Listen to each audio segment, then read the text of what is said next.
അനന്തശായി ആയിട്ടായിരുന്നു കേട്ടോ അലങ്കാരത്തിൽ ചാർത്തിയിട്ടുണ്ടായിരുന്നത്.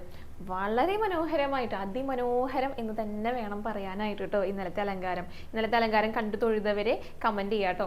അത്ര ഭംഗിയായിട്ടായിരുന്നു ചാർത്തിയിട്ടുണ്ടായിരുന്നത്. അനന്തന്റെ ആ ഒരു ദേഹം ഇങ്ങനെ വട്ടത്തിൽ ഇങ്ങനെ ചുറ്റി ചുറ്റിയിട്ട് ഒരു മെത്ത പോലെ ആക്കിയിട്ടുണ്ട് കേട്ടോ. എന്നിട്ട് ഈ ഭണം ഇങ്ങനെ കുട പോലെ വന്നിട്ടുണ്ട്. അതിന് മുകളിലാണ്, ആ അനന്തനാകുന്ന മെത്തയ്ക്ക് മുകളിലാണ് ഭഗവാൻ ശയിച്ചുകൊണ്ടിരിക്കുന്നത്. ഭഗവാൻ ഇങ്ങനെ കിടക്കുകയാണ്. ചുവന്ന പട്ടൊക്കെ നല്ല ഭംഗിയിൽ ഇങ്ങനെ ഞൊറിഞ്ഞുകൊടുത്തിട്ടുണ്ട് കേട്ടോ. ആ മുഖമാണെങ്കിലോ ഒരു കുഞ്ഞു ഭഗവാൻ, ഒരു കുഞ്ഞികൃഷ്ണനായിട്ടാണ് മുഖം ചാർത്തിയിരിക്കുന്നത്.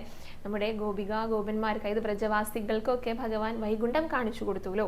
അപ്പൊ എങ്ങനെയായിരുന്നു ആ കഥ ഞാൻ മുൻപ് പറഞ്ഞിട്ടുണ്ട്. അവിടെ അനന്തന് മുകളിൽ ശയിക്കുന്ന ഭഗവാനായിട്ടാണ് കാണിച്ചു കൊടുത്തേ. ദേഹമൊക്കെ ശരിക്കും ഭഗവാന്റെ വലിയ ദേഹം, പക്ഷെ ശിരസ് അത് കുഞ്ഞികൃഷ്ണനായിട്ടായിരുന്നു. അങ്ങനെ തന്നെ നമുക്ക് നോക്കുമ്പോൾ തോന്നുക നല്ല ഭംഗിയിൽ പുഞ്ചിരിച്ചുകൊണ്ടിരിക്കുന്ന ഒരു കുഞ്ഞുണ്ണി കൃഷ്ണൻ അനന്തന് മുകളിൽ കിടക്കുന്നത് പോലെയേ തോന്നുള്ളൂ. നല്ല ഭംഗിയിൽ ചാർത്തിയിട്ടുള്ള അലങ്കാരം തന്നെ വേണം പറയാനായിട്ട് കേട്ടോ. ഒരു തിരുമുടിമാല ഉണ്ടായിരുന്നു തുളസിയില കൊണ്ട്, പിന്നെ ഒരു ഉണ്ടമാല ഉണ്ടായിരുന്നു. അതിൽ തെച്ചിയുണ്ട്, തുളസിയുണ്ട്, പിന്നെ താമരയുടെ ഇതളും കൂടിയിട്ട് അതിന് നടുക്കാണ് അതിഗംഭീരമായിട്ട് ചാർത്തിയിട്ടുള്ള അലങ്കാരം ഉണ്ടായിരുന്നത് അനന്തശായി ആയിട്ടുള്ള ഭഗവാൻ. ഭഗവാനെ നല്ല രസത്തിൽ ചാർത്തിയിട്ടുണ്ട് കേട്ടോ. ശിരസ്സൊക്കെ ഞാൻ പറഞ്ഞല്ലോ ചന്ദനം കൊണ്ട് തന്നെയാണ് ഈ കിരീടമൊക്കെ ചാർത്തിയിരിക്കുന്നത്. പിന്നെ നെറ്റിയിൽ ഗോപിത്തിലൊക്കെ ഉണ്ട്, കാതുപൂക്കളുണ്ട്. ഒരു വളയം പോലത്തെ മാല നല്ല വ്യക്തമായിട്ട് കണ്ടിരുന്നു കേട്ടോ. ഭഗവാന്റെ ഇടത്തെ കൈയിൽ ഒരു താമരപ്പൂവുണ്ട്. വലത്തെ കൈ കൊണ്ട് കൂവളത്തില കൊണ്ട് ഭഗവാനെ, ഇത് മഹാദേവനെ അർച്ചന ചെയ്തുകൊണ്ടിരിക്കുക.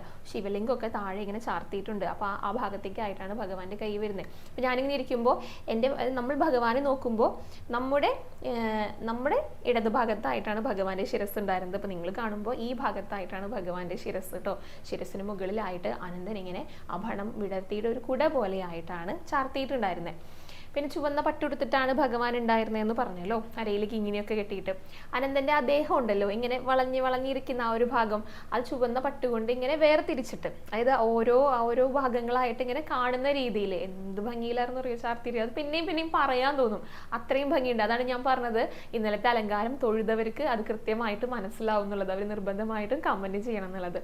അപ്പോൾ അനന്തപത്മനാഭനായിട്ട്, അനന്തശായി ആയിട്ട് ഭഗവാൻ വരുന്ന സമയത്ത് നമ്മുടെ അടുത്ത് എന്താ പറയുന്നത്?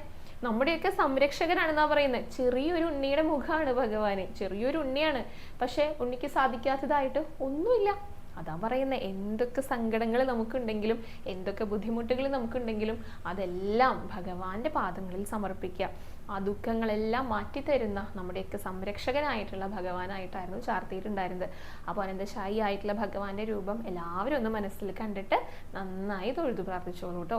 ഭഗവാന്റെ പാദങ്ങളിൽ എല്ലാവരും ഒന്ന് നമസ്കരിച്ചോളൂ. ഗുരുവായൂരപ്പ ശരണം എന്നൊന്ന് കമന്റ് ബോക്സിൽ രേഖപ്പെടുത്തിക്കോളൂ.